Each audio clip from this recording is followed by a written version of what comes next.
Hello everyone, welcome to this session.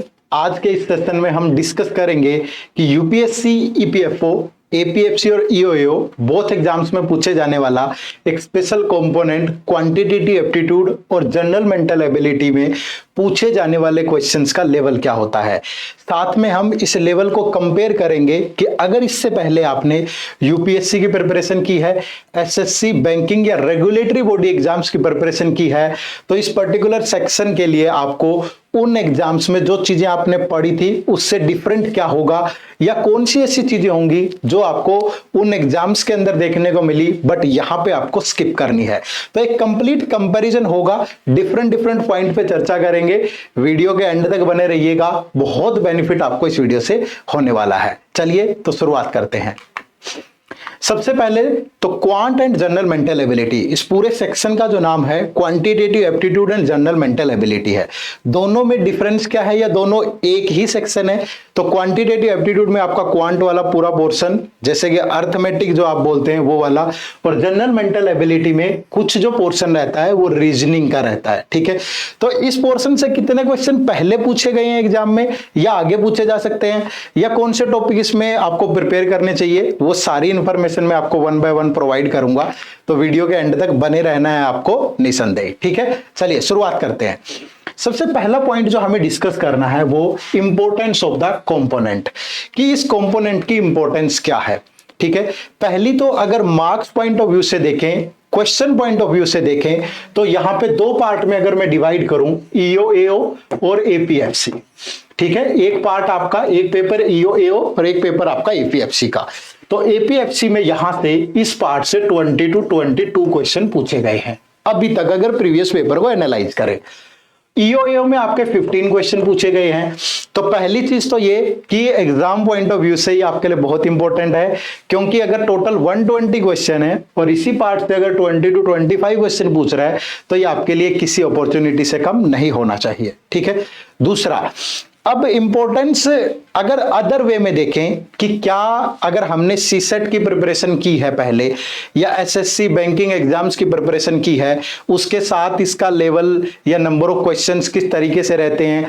अब आप देखो, अगर नॉर्मली अगर हम इसको, सबसे पहले बच्चे आमतौर पे यूपीएससी के साथ ही कंपेयर करते हैं।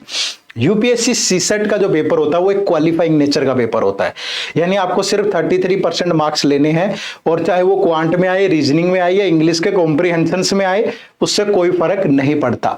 लेकिन यहाँ पे, और वो आपका जो मेंस का रिजल्ट होगा, जो फाइनल मेरिट लिस्ट बनती है, यूपीएससी में उसमें ऐड नहीं होता है, सिर्फ क्वालिफाइंग नेचर का है। लेकिन यहां पे आपकी फाइनल मेरिट लिस्ट में ये ऐड होने वाले हैं, चाहे वो ईओएओ का पेपर हो या एपीएफसी का, क्योंकि एक सिंगल एग्जाम ही है।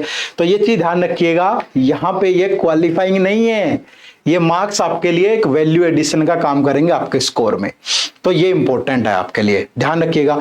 दूसरा, अगर नंबर ऑफ क्वेश्चंस देखूं, तो अगर सीसेट की बात करें तो वहां 80 क्वेश्चन है, यहां पे बात करें तो 20 to 15 क्वेश्चन है। तो जाहिर सी बात है कि अगर एक टॉपिक से वहां पे 3-4 क्वेश्चन भी पूछे गए, तो यहां पे ऐसा नहीं होता है। कौन से टॉपिक इंपॉर्टेंट है वो भी मैं बताऊंगा एंड में, ये भी ध्यान रखिएगा। जैसे एसएससी है, एसएससी के अंदर क्वांट और रीजनिंग परी में भी आते हैं, और आजकल मेंस में भी आने शुरू हो गए, लास्ट ईयर पैटर्न चेंज हुआ है। ठीक है, तो वहां बहुत ज्यादा इंपॉर्टेंट है। यहां इतने मतलब पूछेगा 20 to 25 क्वेश्चन, बट उस लेवल पे प्रिपरेशन करना है कि नहीं, ये आगे वाले पॉइंट में हम डिस्कस करेंगे। ठीक है, तो इंपॉर्टेंस ऑफ द कंपोनेंट क्यों है, नंबर ऑफ क्वेश्चन ज्यादा है।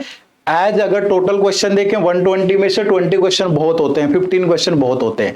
दूसरा, मार्क्स ऐड होंगे फाइनल मेरिट लिस्ट में, जैसे सीसेट वगैरह में ऐसा नहीं होता है। ठीक है, ध्यान रहेगा। दूसरा, सेकंड जो है वो टाइप ऑफ क्वेश्चन, कि किस टाइप के क्वेश्चन पूछे जाते हैं। अब इसको एग्जाम को कंडक्ट करवा रहा है यूपीएससी, तो कहीं ना कहीं आपको जो यूपीएससी वाला टच है वो देखने को मिलेगा क्वेश्चंस में। ये तो जाहिर सी बात है, हर जो भी बॉडी होती है एग्जाम कंडक्ट करवाती है, जैसे बैंकिंग एग्जाम आईबीपीएस कंडक्ट करवाता है, रेगुलेटरी बॉडी के आईबीपीएस कंडक्ट करवाता है। ठीक है, और जो आपका सीसेट और ये वाले एग्जाम है ये यूपीएससी कंडक्ट करवाती है। तो लेवल में डिफरेंस तो मिलेगा ही। आप देखेंगे और हर एग्जाम की डिफरेंट नीड भी होती है। अगर आप बैंकिंग के एग्जाम्स देखेंगे तो वहां पे कैलकुलेशन पे बेस्ड चीजें बहुत मिलेंगी, आपको बहुत कैलकुलेटिव पेपर मिलेगा, ठीक है, क्योंकि उनकी नीड है। जब कोई बैंक में काम करेगा एक क्लरिकल लेवल पे या पीओ लेवल पे, तो उसकी कैलकुलेशन अच्छी होनी चाहिए, उसका काम ही वही है। लेकिन जब यूपीएससी पूछता है तो इसका पर्पज डिफरेंट है। ये आपकी नॉलेज को चेक करना चाहता है, आप टाइम मैनेज कैसे करेंगे। ऐसा उन एग्जाम्स में भी होता है, ऐसा नहीं है कि उन एग्जाम्स में नहीं होता, एसएससी में या बैंकिंग में ऐसा नहीं होता, यहां भी होता है। लेकिन इसका क्वेश्चन पूछने का लहजा थोड़ा डिफरेंट है, ठीक है, थोड़ा सा डिफरेंट है। ये थोड़ा सा एसएससी से जरूर मैच करता है, ठीक है, एसएससी के एग्जाम से जरूर मैच करता है, लेकिन बैंकिंग एग्जाम्स के आसपास भी नहीं है ये, ठीक है, ये ध्यान रखिएगा। तो टाइप ऑफ क्वेश्चन यानी यूपीएससी और एसएससी कुछ हद तक मैच करते हैं, अदरवाइज बैंकिंग से इसका कोई लेना देना नहीं है, ठीक है, तो ये चीज आपको ध्यान रखना है। और इनका जो एग्जाम जो क्वेश्चन पूछने का तरीका होता है, जैसे यहाँ इंपॉर्टेंट टॉपिक है वो तो मैं बता ही दूंगा आपको, नॉर्मली वो ध्यान रखना है आपको, ठीक है। उसके बाद नेक्स्ट जो पॉइंट है वो डिफिकल्टी लेवल ऑफ क्वेश्चन, कि क्या बहुत डिफिकल्ट क्वेश्चन आते हैं या इजी क्वेश्चन आते हैं या अदर एग्जाम्स में कैसे क्वेश्चन आते हैं, अगर उनसे कंपेयर करें, आपने उन एग्जाम्स की प्रिपरेशन कर रखी है, तो जो डिफिकल्टी लेवल है वो मॉडरेट ही रहता है, ठीक है, ना ही बहुत ज्यादा इजी है ना ही बहुत ज्यादा टफ है, ठीक है। जैसे अगर आप रेगुलेटरी बॉडी में आरबीआई का पेपर देखोगे तो बहुत टफ लेवल का आ रहा है आजकल पिछले 2 सालों से, ठीक है।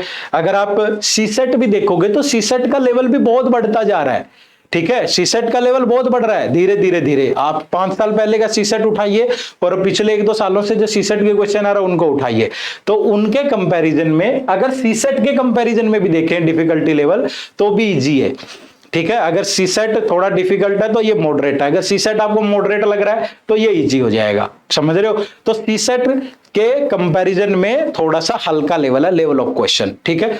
और क्वेश्चन पूछने का तरीका क्या होगा वो मैं आगे बताऊंगा हाउ टू प्रिपेयर में, लेकिन डिफिकल्टी लेवल आपको ध्यान रखना मॉडरेट है, ठीक है। उसके बाद बारी आती है कि कितनी टाइमिंग अलॉट करनी चाहिए।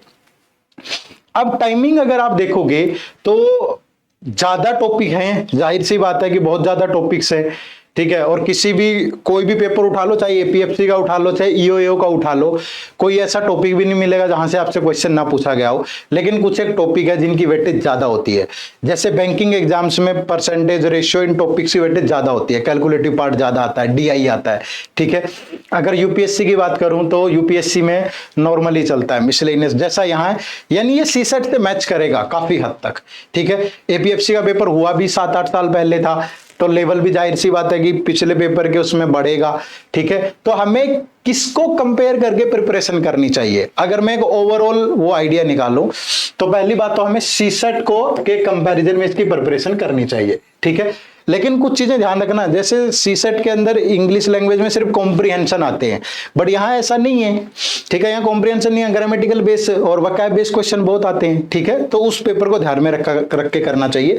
अब टाइमिंग पे अगर मैं बात करूं तो टाइमिंग अगर आप 1 से 2 घंटा देते हैं अगले 2 महीने तक, ठीक है, अगर दिन में आप 1 से 2 घंटा देते हैं अगले 50 डेज तक, तो आप इस कंपोनेंट को बहुत आराम से कंप्लीट कर सकते हैं, ठीक है।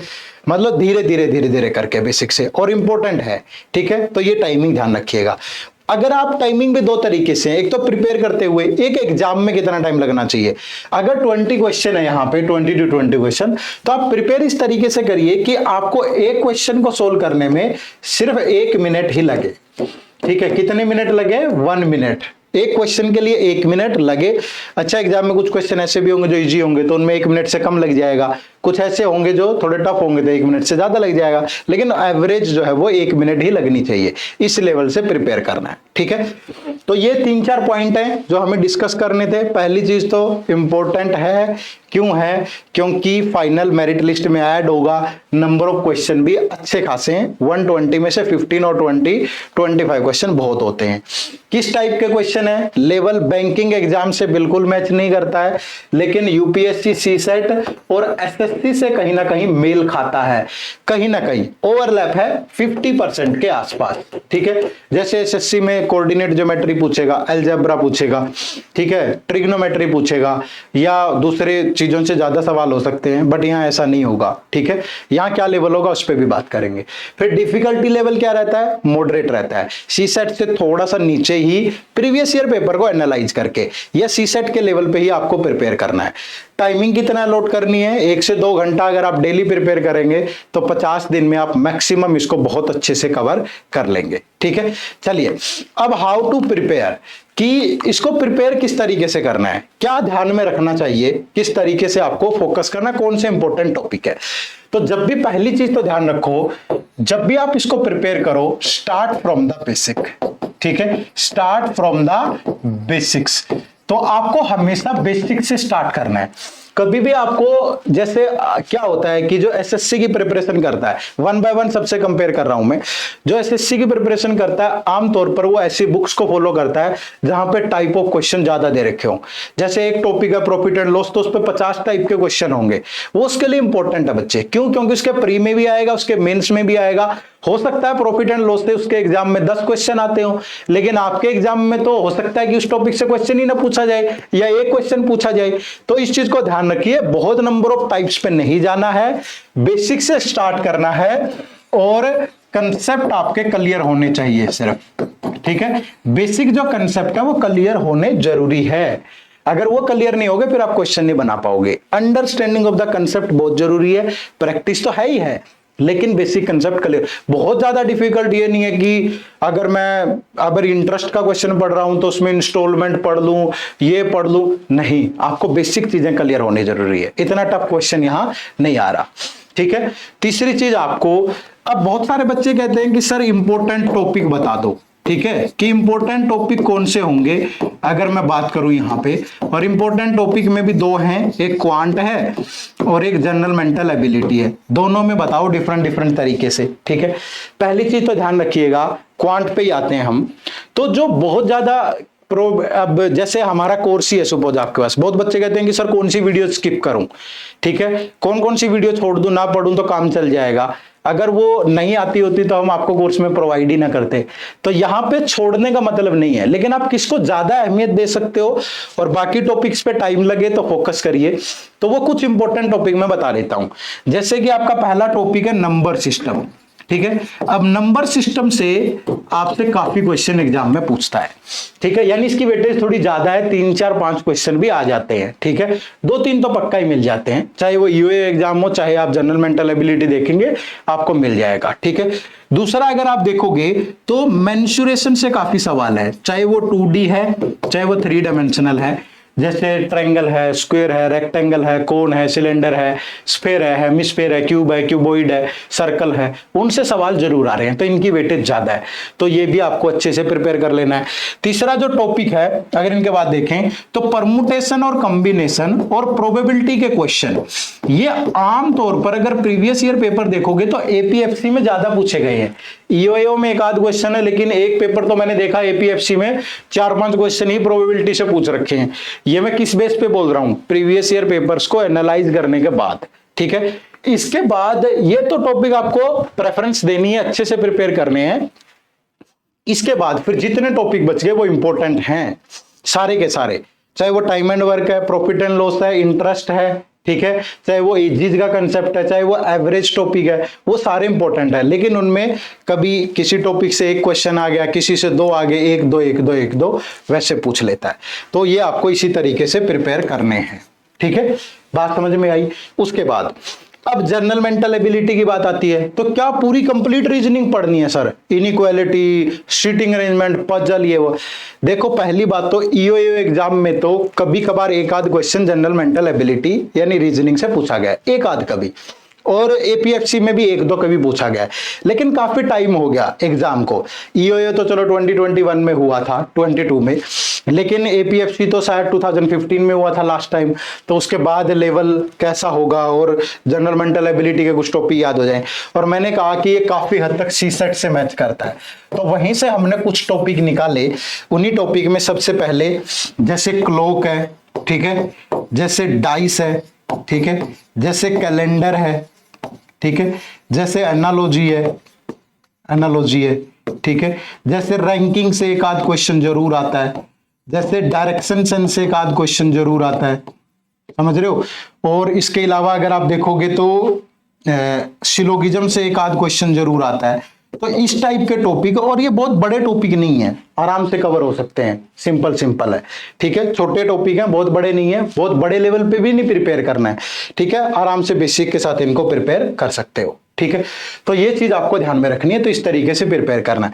बट ये ध्यान रखिएगा, नंबर ऑफ टाइप्स पे या बहुत सारी चीजों पे नहीं जाना है, ठीक है। आप लोग कहीं से भी कुछ भी खोलते हो यार, आपने एक टॉपिक प्रिपेयर करना है, आपने कहीं से भी खोला और पढ़ना स्टार्ट कर दिया, ये तो देख लो कि आपके एग्जाम के हिसाब से वो इंपॉर्टेंट है कि नहीं है।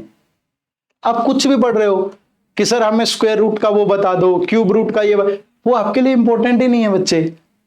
आपके एग्जाम में कैलकुलेशन का कोई सवाल नहीं आएगा सीधा सीधा, समझ रहे हो, बहुत कम चांसेस हैं। तो फिर वो चीज क्यों प्रिपेयर करनी। आप अपना समय बर्बाद ना करें ऐसी चीजों पे, जो इंपॉर्टेंट है वहीं से। रेंज बहुत वाइड है, कुछ भी कहना नामुमकिन है कि यही पढ़ जाओ इसी में से, वो नहीं। लेकिन जहां से वेटेज ज्यादा है वो चीजें मैंने आपको बता दी है, ठीक है। जनरल मेंटल एबिलिटी अभी तक, मैं फिर से एक बात ऐड कर रहा हूं, अभी तक बिल्कुल ना के बराबर पूछी है। लेकिन अगर आप देखना चाहते हो कि सर आगे फ्यूचर में पूछ सकता है, तो वो इन्हीं टॉपिक्स से रहेंगे क्वेश्चन, इन टॉपिक्स को प्रिपेयर कर लेना, ठीक है। क्वांट के अंदर इन टॉपिक्स पे ज्यादा फोकस करना, ठीक है। और दूसरा, बैंकिंग एग्जाम से, रेगुलेटरी बॉडी एग्जाम से कंपेयर नहीं करना, वैसी चीजें यहां नहीं पूछेगा। कुछ टच आपका किसका रहेगा, एसएससी का, और टोटली अगर आपको देखना है तो सी सेट वाला पैटर्न रहने वाला है, ठीक है। उसी तरीके से चीजें पूछेगा, ठीक है जी। चलिए, तो ये था मेरी तरफ से कि क्या लेवल ऑफ क्वेश्चन रहेगा, किस टाइप के क्वेश्चन पूछेगा, कौन से टॉपिक इंपॉर्टेंट है। और अगर आप डिफरेंट बैकग्राउंड की तैयारी कर रहे थे, डिफरेंट बैकग्राउंड के साथ किसी दूसरे एग्जाम की तैयारी कर रहे थे, तो उस प्रिपरेशन से आप यहाँ कितना यूज कर सकते हैं। तो उम्मीद करूंगा कि ये कहानी आपको अच्छी लगी होगी, इन बातों से आप सीखेंगे और आने वाले एग्जाम में बहुत अच्छा परफॉर्म करेंगे, ठीक है। तो मुझे कमेंट सेक्शन में जरूर बताइएगा कि आप इससे पहले किस एग्जाम की प्रिपरेशन कर रहे थे, ठीक है। कमेंट करके आप सबको जरूर बताना है। तो मिलते हैं नए सेशन में इसी जोश और उत्साह के साथ। आप सबका बहुत बहुत शुक्रिया, थैंक यू वेरी मच। जय हिंद, जय भारत।